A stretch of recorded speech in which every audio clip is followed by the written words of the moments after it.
That is something to consider. I kind of like that. I love that music. Anyway. Good music. All right. Okay. Yeah. You're like, Ted, you're supposed to be talking, and you would be right. Ever since FDR, we have watched the new president's first 100 days. Never will Donald Trump have as much political capital as he does right now, so he's jamming through as many executive orders as he can. Will he also be able to get his entire slate of top nominees through the Senate? What about his foreign policy? And, we haven't really heard much about legislation or bills. What should we expect there? Joining us, we are happy to have John Reid. He's a Richmond, Virginia-based talk show host and the former communications director for Senator George Allen, editorial communications chief at the U.S. Chamber of Commerce. Later, he served as the chief of communications for Iraq, Afghanistan Veterans of America, where he advocated for veterans' mental health funding. And right now, he's a critically acclaimed talk show host at News Radio WRVA in Richmond, Virginia. John Reid, thank you very much for joining us here on the TMI Show. I'm glad to do it. I've enjoyed listening to the last segment. We could go back to Hollywood for ugly people. I was always really offended when I lived in D.C. Like, I'm not a supermodel, but it's not that bad. Right. And if you went to the inauguration this weekend, it was not ugly people. I mean, it was real. I mean, I was looking around like guys and girls. These people won the lottery of life. Well, yes. Well, Lauren Sanchez, I would argue, stole the show. It was great. I was there. I'm still kind of recovering from the weekend because it was sub-freezing temperatures, and yes, everything took twice as long to get through as I expected. And, standing for 2.5 hours in 14-degree weather to get to the fancy inaugural ball that by the time everybody got in, they looked like the stepsisters in Cinderella, Do people who live there have like heavy enough coats? Like I bet a lot of them don't, Well, DC gets rough. I mean, not as rough as Chicago and everything, but it gets rough in January, February, and March sometimes. Yeah. But the weird thing was the people who thought, I have a VIP pass, and they thought that they would just waltz past everybody else, were stuck out there for 2.5 hours. Security. I had on a nice overcoat and a nice scarf. It's always easier for you men. Let me just be the women. Be fair. God, high heels, open-toed shoes with a little shawl, and 2 hours later, they can't wear a hat, otherwise everything gets all. It was rough. It was rough, but we're glad, or at least I am glad that Trump is there. I think he's knocking it out of the park. I don't really love executive orders. I would prefer that we get back to the old way where we actually discuss issues and we come up with compromise and solutions. But we're so far apart in the two political parties, and I don't want to be hyper partisan here, but I do think the Democrats set a new standard with executive orders where they're just going to push things through and hope that the bureaucracy will lock stuff in, that Trump's got no option except to come in and break every China plate in the China store and get us. Well, John, I was going to say that. I was going to say, you sound so conventional 20th century, like you don't want the mudslinging and you want people to actually talk to each other. This is the 21st century. You legislate by executive order, as we saw with Joe Biden coming in, setting the precedent for that. Well, it was Obama who really accelerated that process. I don't know if he did the most, but I will say that Trump is also legislating by tweet. I think that's the first. Yeah. Okay. Well, I take John's point though, and I wonder what you would think about this. I mean, I think the problem with executive orders is that when you don't have a debate, then there's no buy-in, right? I mean, like if you have a robust discussion and then you come to some kind of conclusion and something passes, and then the public, even the people who are on the losing side of the argument, they're like, okay, well, this is where we are. And when you have an executive order, you don't go through that process. So then what you end up with is, for example, Joe Biden taking Cuba off the terrorist watch list. Trump puts them back on. The next Democrat will take them off again. It's just it's ping pong. Nothing's ever resolved. The thing that Trump's done twice now is he got elected by actually being honest about the immigration position. He, for all the things that people don't like about him, where he stands on that big issue. And I think that's how he got the Republican nomination in 2016. I think that's how he got elected in November of that year. And then Democrats stymied him.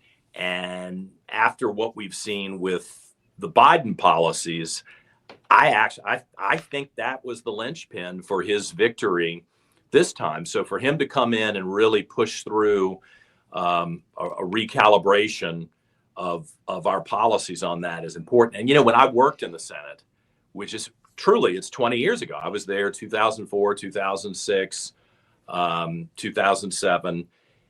I remember sitting in those rooms and with senators and other senior staffers thinking, okay, we're never going to agree on how many H-1B visas, and we're just never going to agree. What can we carve out of immigration reform and find an agreement on? And my senator, George Allen, said, can we just seal the border and have a functional operational system by which people come and go?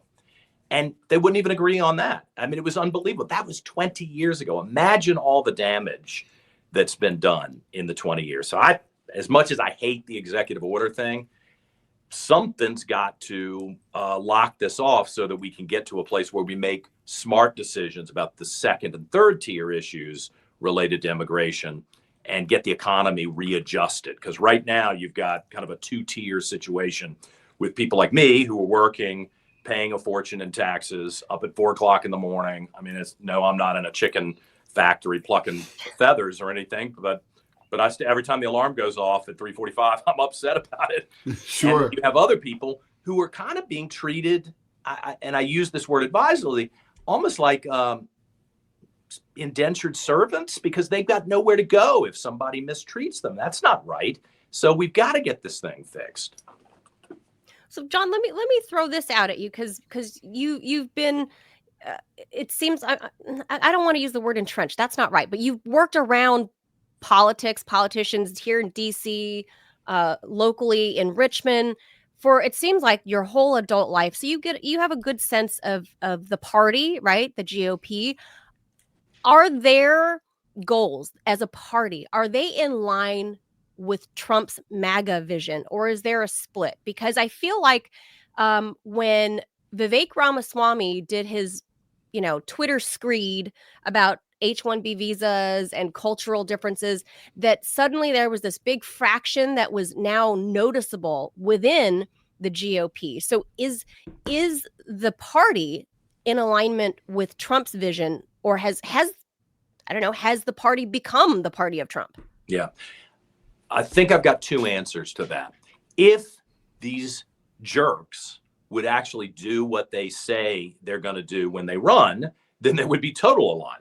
I think, I'm glad George W. Bush was president, but let's be honest, when he got in there, into office twice, there were a lot of missed opportunities to actually accomplish what he wanted. Then you fast forward to the Trump era, and what was one of the number one things for 10 years, Republicans said, we're going to get rid of Obamacare. We're going to fix this situation. We're going to, let the free market adjust here without the bastardization of the system that comes from federal money.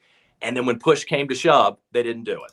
And it's kind of humiliating to those of us who are, not elected officials, who are just constantly supporting the Republican Party, that when they get power and presumably have some sort of mandate, at least from the people who want them to be there, they drop the ball and make up all these excuses.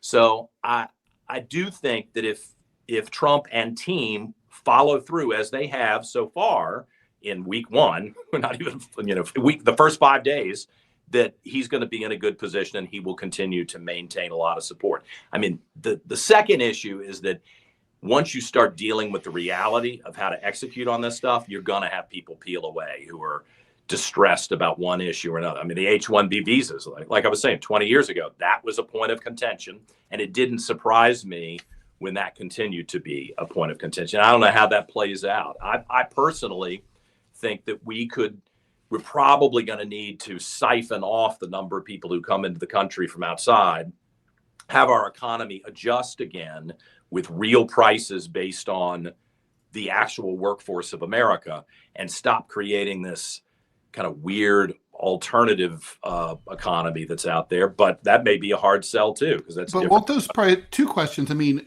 yeah. when you say the real prices, I mean, I read that, and by the way, I agree with you, but I read that as inflationary, right? It'll be higher prices because if we have to pay Americans to do this work, and we have fewer workers, we're going to have a labor shortage, and Americans can and should get more than migrants do.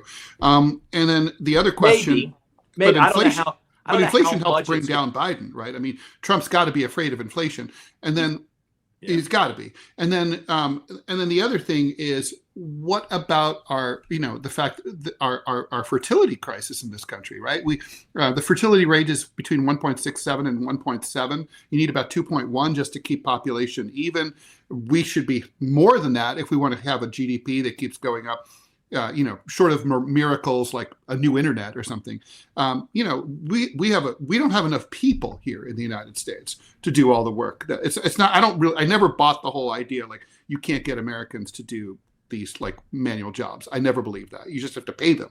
But but we don't have actual. If the population shrinks, we risk going down the path of Japan in the 90s and the 2000s. Yeah. Culturally and politically, we've incentivized everything that heads towards our demise. I mean, really, we've created I'm 54, so I don't know where that places me with your audience, but my perspective is that I look at my friends who are in their 20s and 30s, and they're not married. They're really kind of holding out. We've convinced a lot of women, oh my God, I don't want to bring a child into this society, in this world. It's so horrible and so violent. We're stuck. I don't think we have to be. And we can't be like, I was reading yesterday, a great article in the New York Times about being stuck. And it was like, people are holding on to their cars longer than ever because new cars are so expensive and the interest rates are so high. I remember when car loans were basically free. Yeah. It's like, I'm driving around a 2015 Accord. So I feel that, it's like the people aren't moving. 17. I'm right there with you. People are great car, but still people starting to do funny things in the cold weather. The car, the people are staying in their houses because they can't sell, they can't buy. Where there's not enough, even though the unemployment rate is low, there's not like really a lot of availability. There's not a lot of hiring going on. It's very anemic, and that's, I think, really kind of behind part of the reason that Democrats didn't get a re-up, right? I mean, there were a lot of other reasons too. Well, you make a key point about unemployment being low. But I tell you, this is where Trump was brilliant in the first 4 years. I don't think people gave him credit. And I saw it firsthand when I went to the U.S. Chamber of Commerce. And they've got a mixed record when it comes to immigration and everything. I don't think they're big Trump fans. But Trump told all of the CEO class, the people who are investing, the people who are expanding, building businesses, and some of the people like me who don't have a lot of money at their fingertips, you can build, you can grow. We're not going to be nitpicking you and regulating you nonstop. Like, you make a plan, you've got a 5-year plan, you got a 10-year plan, you invest, I don't know, $10 million, $100 million in a new facility. You got to have confidence that you're going to make that money back. And Trump sent the signal that he was not going to allow the federal bureaucracy and the regulators to hassle these people where they would lose their investment. Biden, on the other hand, they were hyper aggressive the last 4 years. And I think Trump will come back and say, and hopefully it'll be more than just 4 years this time, we're going to let you grow. We're going to let you use your money to grow. And that traditionally, historically, has brought more jobs. I think that was the success of Trump. Look, we hadn't had COVID and all the horrible riots, which I still think were orchestrated and contrived. I mean, here in Richmond, they burned half the city for 100 nights and no one did anything about it. Wow. That did not happen on its own. I don't think that was an organic situation. If those two things had not occurred in 2020, if you rewind before COVID, I think people, even though he was hated by the same people who hate him today, the average person said, I kind of like this situation. I wish he wouldn't tweet as much. I heard that a million times, but they liked the economy. And then COVID and the overreaction to COVID, which is a whole nother debate, right? We could do 3 hours on that. But. Oh yeah. Well, speaking of you're in Richmond, I'm in Fairfax County myself. I'm in Northern Virginia. Awesome. So I used to live in DC proper, And then, as much as people said that DC had gentrified by the time I moved there, which it did, but just as I was leaving, it's also becoming de-gentrified, I guess. It's the de-evolution of downtown DC and like the Logan Circle area. And so I kind of watched it de-transform and under the Biden era when all those riots were happening. So, we bought a place here and, in Fairfax County and I became a suburban soccer mom. And I would say that there was a big shift of women like me who are the non-traditional Trump, voters. Mhm. We were the ones that kind of really pushed him over county to county. He saw a huge surge there, as well as young, I would say the manosphere men, which are also non-traditional Trump voters, supported him this time around. And people like me were more concerned about the price of eggs and the price of our gas and because and safety, we're moms, right? And our safety. Well, it didn't feel great being in DC, worrying that, muggings are up in Northwest. I lived in Shaw, and right over from you. I lived in Shaw. I saw the era where the bars on the windows that had been there since the riots of '69 came down. Yep. And everybody invested money. That's how I wound up there. I mean, when I first moved in, I think I was the only white guy in Shaw, right next to Howard University. I was it was like spotting a white deer when I would go jog through the neighborhood. Who is this? Why is he here? And then by the time I left DC, like you say, the bars went back up on the windows. Mm-hmm. But I had Trump on my show when he was competing for the primary here in Virginia. So what's that, back in March or early March of 2024. Right. And I don't know if you all have interviewed Trump, but it makes you nervous if you ask him a question that you think he's going to get ticked by. Like, I don't need to get trashed by Trump with my audience. But I asked him, I said, look, women seem to hate you. Why? I mean, what are you going to do to win women back? Mm-hmm. And I heard that voice change and I thought, oh my God, now I've done it.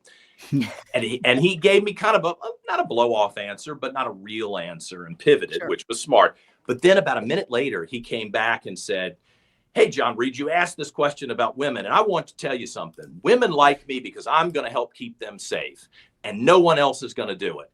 And it took him a second to find that answer, but that was true because people were tired of other men and women, mostly Democrats, who said, let's give everybody a second chance to live a good life, or a second chance to mug and kill somebody. Right.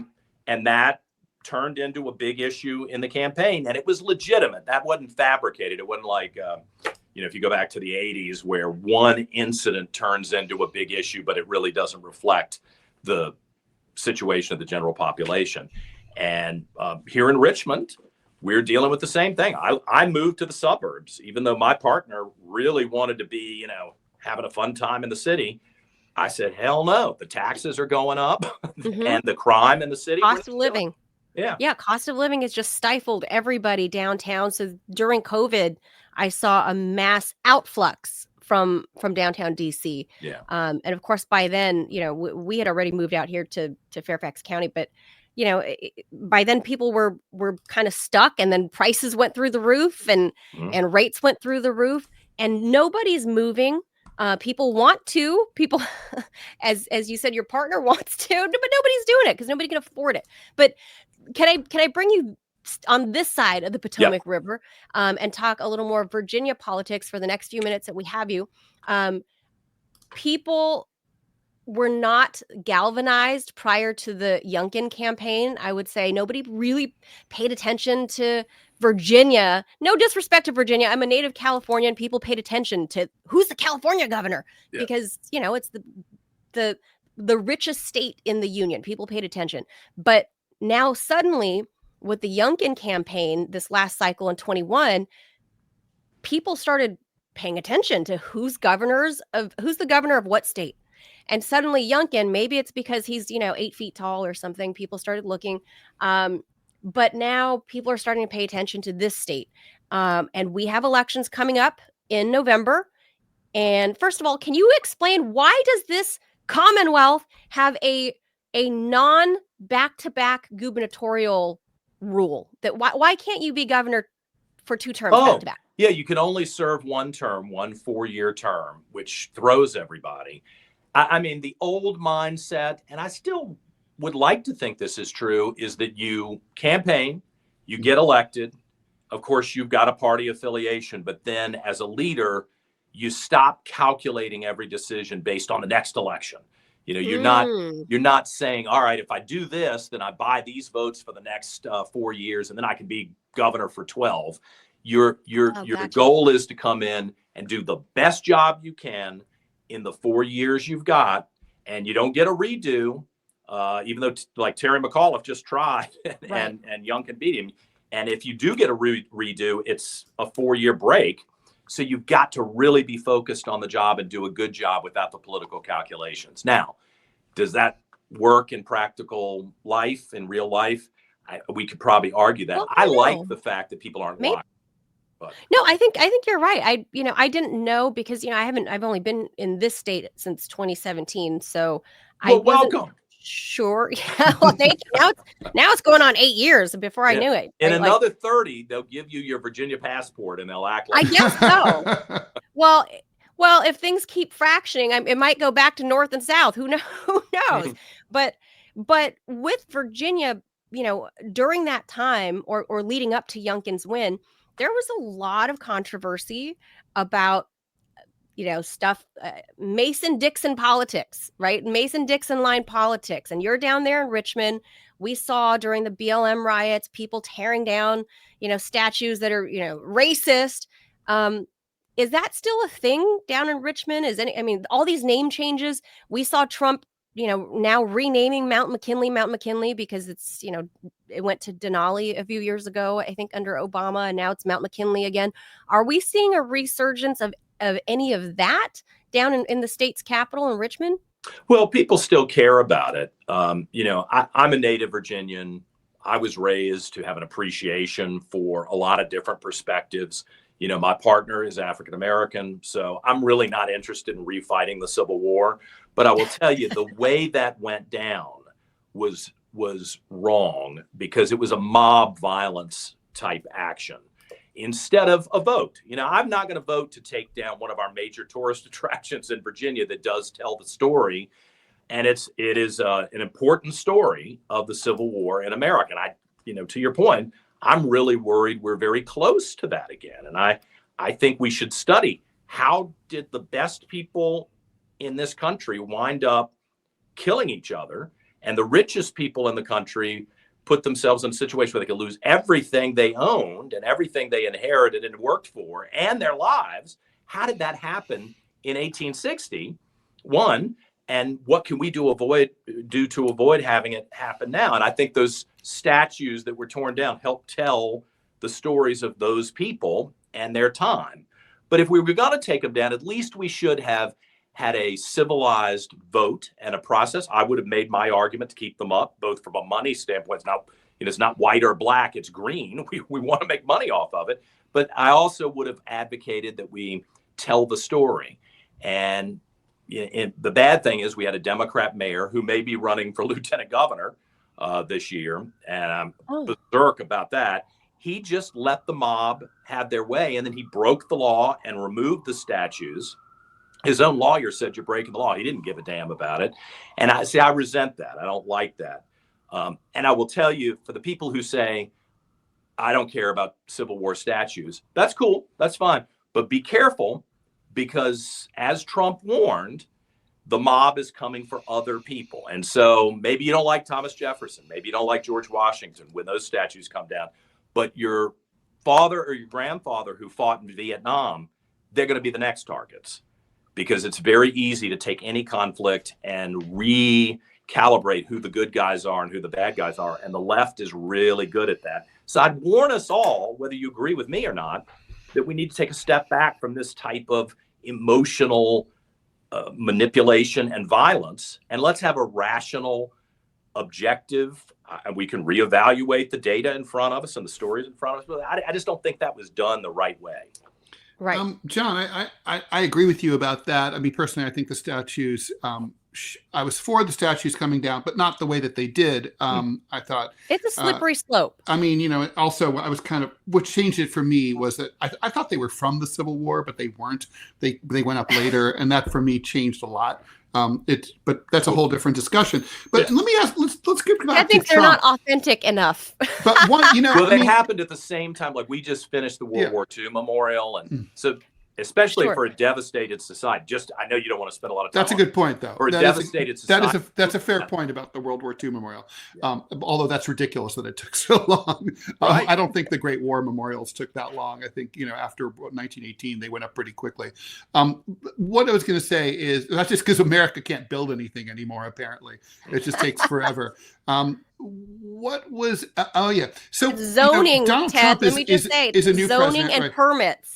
But every president has, and every party, when they're in power, they have the ability to, to message and reach out across the aisle to the other side and sort of say, like, we know you guys lost, but we're going to be your president too, and and we're all Americans together.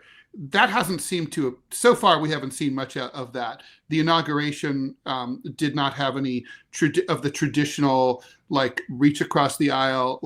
I mean, Democrats are completely freaked out. They think it's the end of the world. They're like either not watching the news at all because they're like la la la la la. I don't want to hear this. I don't know. I mean, if I were the president of the United States, I'm sure half the country would be freaked out. Maybe 2/3 of the country, but maybe it might be freaked out. But I would worry about that. I would be like, I don't think it's good for half the country to be freaked out. Do you think that it's possible? I mean, temperamentally, that's not Trump's way, right? But it's no compromise, go hard, it's rhetorically. Is there some bone that he can throw across to maybe Democrats or maybe to progressive leftists like Bernie bros who have actually more in common with Trump than the corporate Democrats do? Something that he can do like a Republican solution on healthcare or I mean, I think the real left will like an end to the Ukraine war or pressuring Israel to ramp it down in Gaza or something. I mean, right now it just seems like there's no bones being thrown. Let me think about the policy issue and where he could influence things. I do think that there's a breakthrough that's happening in a lot of these conflicts that have been clogged up for over a year, whether it's Israel and Hamas, with the release of these hostages. I mean, I think if we're being honest, you don't even have to be a partisan to say nothing was happening until Trump won and said, that's true. You got to get your act together or I'm going to blow you off the face of the earth, which is not a nice thing to say, but it works. It's like jacking your kid up and saying, do you hear me? Do I have your attention now? It worked. Right. And then Ukraine, his outreach to Putin, which was kind of a carrot and stick tweet or whatever it is, truth, social truth. I thought that was interesting. So he may wind up breaking through in ways that everybody has to step back and go, damn, the art of the deal guy, it wasn't really ghost written. He kind of knows what he's doing. And then he might not get credit if he does it. He might not. I mean, he didn't really get credit for the negotiating with the Taliban. I always gave him mad props for that. Yeah. But let me tell you something. And you don't have to take my word for this. Go back on YouTube and watch Trump's first inaugural speech. Okay. Now, I worked for Ronald Reagan. I was his last staff assistant intern. I helped draft the remarks that he gave around. I love the Ronald Reagan style, uplifting, dignified. He could throw a punch if he needed to, but that wasn't what he led. And he had a good humor. Oh, yeah. The ability to lace that, won people over to his side. So I kind of like that style. Trump's first speech was very Reagan-esque, and people have forgotten it. I think he showed up that day hoping that normal tradition would occur. Hey, it was a rough campaign. Of course you hate the opposition. Of course you do. But now we can unite. There's some really great quotations in it. If you go back and read it or watch the speech, everybody didn't hear it. They forgot about it. Why? Because Antifa was in the streets setting things on fire that day. And I was in D.C. I was like, damn, I've been to all these inaugurations. There's always a protest. I had never seen anything like it. So I was on the street covering those protests. I saw them firsthand. I was running away real, and it was from bad. like smoke bombs and pepper spray bombs, right, and window smashing. My then colleague, Larry King, I had no idea he had just left the studio.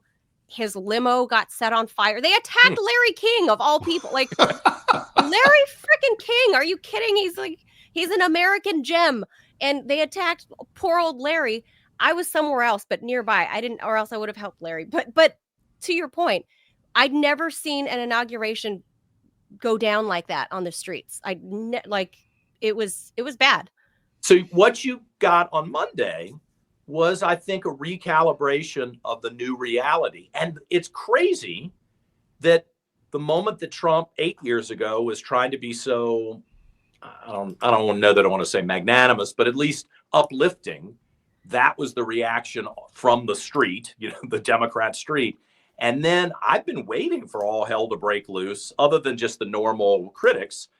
And people have been kind of quiet. Now, I don't want to jinx it by saying that, but I'm very thankful that perhaps maybe the tough guy act has made some people say, all right, we do have to deal with this guy in a more civilized fashion because he's ticked off now and we don't want to taunt that. Maybe. Yeah, that's not my take. My take is I don't think so, because I'm all my friends voted for Kamala Harris. All my Democratic friends, they really have given up on the American people. They think that's awful. It's not good. I mean, I've argued against this. As a New Yorker who grew up in flyover country, I grew up in Ohio. I'm like, I mean, they're like, well, basically, it's kind of we're done with them. They vote, they're stupid, they're mean, they're racist. They voted for Donald Trump, so we'll stay away. We'll stay here in the coasts. We'll eat our better food and and listen to our NPR and just not deal with them. That's literally what it is. It's literally like you mentioned the build up to the Civil War. And, there were obviously a myriad of factors that led to that. But I think it's kind of like this to me feels like, and I've been through this, like the last few years of a bad marriage where, basically it's like, yes, you're not even yelling at each other anymore. It's like you just have so much contempt for each other that you don't even talk. You don't even look at each other. You're like, you don't engage.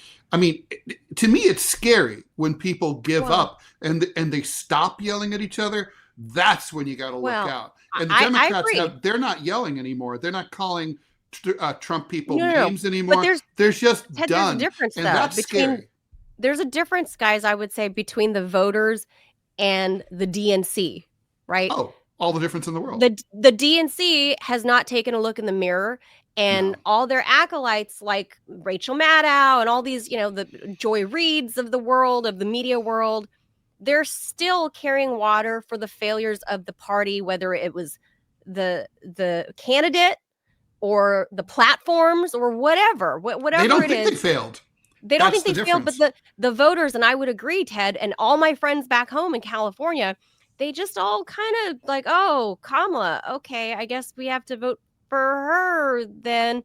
And then when she lost, they were all kind of like, meh, like it just went out of their sails. They weren't devastated. They were just kind of like, yeah, why wouldn't they? Well, she lost. You'd be devastated if you really felt like, like not getting this person is like a big loss for the country. I mean, I think was about not like 2016. There was a documentary about Mitt Romney on Netflix, and it came out of my takeaway was like, well, he's a nice man. It was actually kind of flattering to him. Yeah, I know. It was very flattering and positive, and I liked Mitt, and I liked it, and it's worth watching. But I did not come out of it thinking, America really, we lost out by not having President Romney. It's just, I think I liked him more than I did in an earlier generation. Like I would say personally, as a left-leaning person, I feel like it was kind of a tragedy that we didn't ever get a President Al Gore, because he cared about the environment, and we needed a president who cared about the environment. We never got that. I feel like, an earlier generation, they were really sad that Adlai Stevenson never got to be president, even though they didn't hate Eisenhower. It was just like Adlai Stevenson was a well-regarded intellectual. And there were certain people who were like, it's too bad we never got to have him. I don't think that anybody feels that, America has suffered by not getting President Harris, except for the symbolic resonance of first woman president. That's it. That's all they wanted. It wasn't about her. It wasn't like, oh my God, Harris would have really been able to solve this or that. No, it was just about the first woman president thing. And winning. And winning. And just winning. And keeping Trump out. Right. But see, here's the thing. And this is why, if Trump makes me mad right now, I'm delighted. But, politics, give us another week. If Trump makes me mad, I don't have any room because this guy's got to deliver. I do think he's grounded in policies and beliefs that will deliver for the American public and will give us a robust economy. And then my hope is that a lot of people will wake up and say, all right, maybe we've miscalculated here. And some of the things that Republicans and Trump have been talking about are worth re-examining and doubling and tripling down on. If he can give us another 4 years where we extricate ourselves from international conflict, we don't get into any new conflicts, and the economy buoys back up with an expansion, and we don't make any stupid mistakes. There's always you never know what's coming around the corner, like a COVID situation. Sure. I think that this could be. He says the new golden age of America, and that's what I'm all in on that. I need a golden age. Who's against it? No one's against it. I'm looking at my retirement account thinking I would really like to have a golden age. I would like to see that. You got time for one last question, John? Yeah. So the reason we're talking already about his first 100 days, and I've already brought up the Virginia elections we're already at the end of January. Yeah. First of all, hello, the new year just happened, and now we're already at the end of January. We're going to barrel through the first 100 days, barrel through the first year of a Trump admin 2.0. The reason it's important is because before you know it, people like Congress is going to be jockeying for their midterm elections. Right. That's right. So Trump needs to get everything done. Right. Everything done now, the first 100 days. So we know 100%. We hear immigration. We've heard him talk about winding down. Look at Joe Biden. War. The only things he got done were during his first 6 months. Right. So what do you think he's going to barrel through and just bull in China shop in the next, it's been 5 days officially? 95 days. 95 days. We have 95 days left. What gets done in a real lawful manner where a bill actually comes to his desk? Mm-hmm. Yeah. Yeah. I think some of the social issues that have been so polarizing. Look, I'm a gay guy. I know that upsets some people, and I'm a Republican. What? In my whole life. Yeah. So people freak out about that, but I have been very distressed. I was for gay marriage. I was for gays in the military. My whole argument was normalcy. Like, gay men and women are normal people who can show up at work, do a good job, behave. You go to the grocery store and everything like the rest of us. All normalcy. Wow. My distress is that we've lost that normalcy argument. And I think Trump, who has been pro-gay, before the Democrats even got on board with it in his business. But he has been anti-trans in some respects. Oh, yeah. And I think the trans thing is a place that's turning into a dividing line, which I'm actually, and I hate to say it, I'm okay with that, because I think we have indulged something that the American people are not on board with. That's it. And he's making some changes that I think still don't harm people, or they're not abusive to people, unlike what that minister said at the cathedral. I was 10, 12 rows behind Trump, and I was thinking, what are you talking about, lady? I'm sitting right behind the guy, and I'm thrilled he's there. Can I point out that anytime Joe Biden went to church, and he says he's a devout Catholic. I don't know how many times he went to church in the past 4 years, but we never heard any bishop or any clergy point the finger and kind of wag the finger at him for whatever else, for his son's misdeeds, or any of his own misdeeds, alleged misdeeds coming from, the likes of Tara Reid, or like allowing for wars to continue in Gaza. Well, he never got a finger wagged at, but here's Trump. Like, that to me was very distasteful of Well, clergy. Biden was smart enough not to go to the churches where he would have got. And this is one of the sad things. The National Cathedral is a national treasure. And when I was in Washington, I went to a lot of events there, and I went to services there frequently.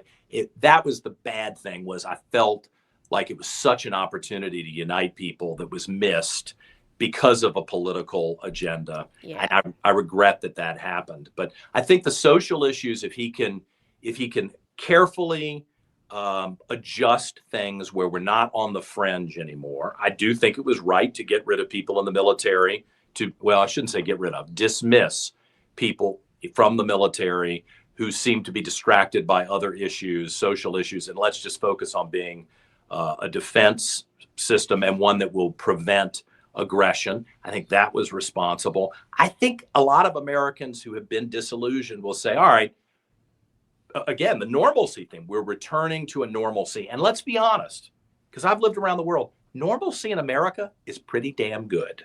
And we should get back to that.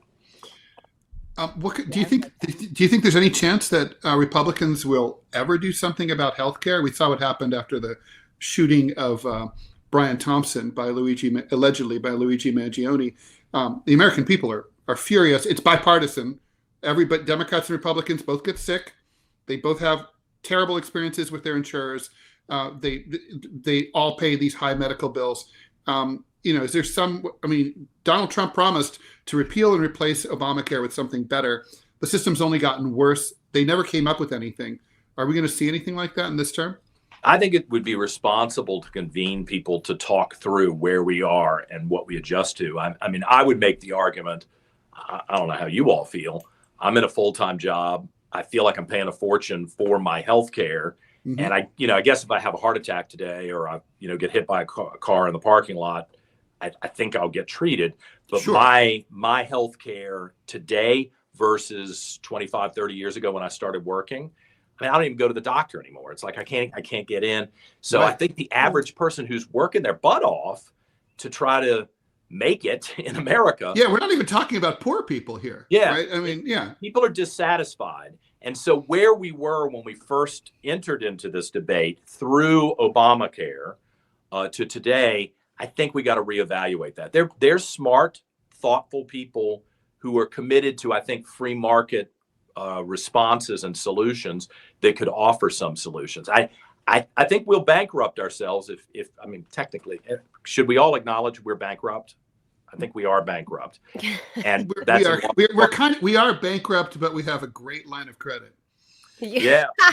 So do I, and I put like $30,000 on my credit card the last couple of months with my next adventure, and it's killing me already. So you have to be smart enough if you're going to do that kind of thing that it's limited, and social welfare programs that make everyone feel good, but then, quite frankly, don't deliver good results and do have that bankrupting result.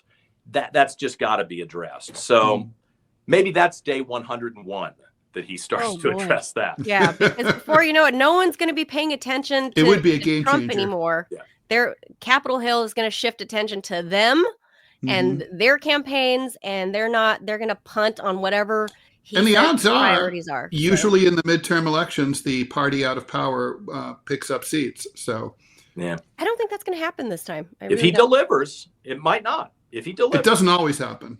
Yeah. I'm not saying it's going to be, a red trickle, even like we saw last time.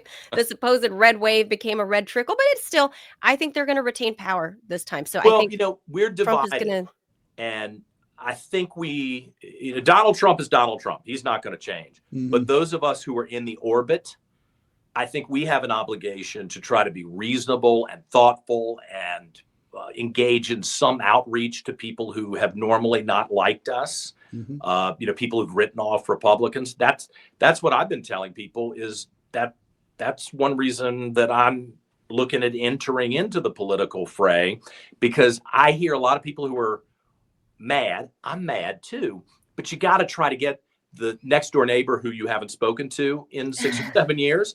You got to get them to say, hey, this person's actually thoughtful. They do hear what our concerns are, and they do want to try to address them. That's the first step towards healing the country. And I think there are people out there who want to do that. We got to get them on stage. We got to get them into the legislature and into elected office. And Glenn Youngkin is somebody who he's a very religious guy. I sometimes joke on my own show, and he comes on pretty frequently. I'm like, do you wear a "What Would Jesus Do" bracelet? And I think he does. And I've joked with him, like, I want to see Jesus flip over a couple of tables and then go back to being nice. But he's got a nice demeanor, and I do think he's built up a lot of trust, not with the people who hate him because he's a Republican, but with just the general population. I think that's something that we might want to look at as Republicans going forward. We'll still be strong, but try to pull people over. That's you got to do that to win politically.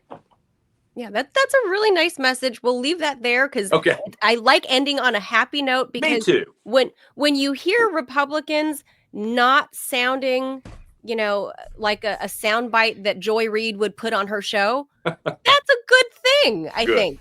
Good. So That's John my Reid, goal. if and when you do make this announcement and you tell people, will you be sure to come back and let us know too and talk about it? Well, book me for next week because I lose my job on Monday morning. So I guess I'm really talking about healthcare. I'm not going to have healthcare by Monday afternoon. Oh boy. So I better not get hit by a car. Well, when the announcement is made official, watch both ways before you cross those very icy streets. Yes. Oh God. Paul, for having me. I enjoyed talking to you. I really appreciate it. It's a real pleasure. Thank you so much, John. Thank you. We hope to see you have next you back week. very soon. We'll see you next week. Thanks, John. Thank you. Bye-bye. Thanks, John.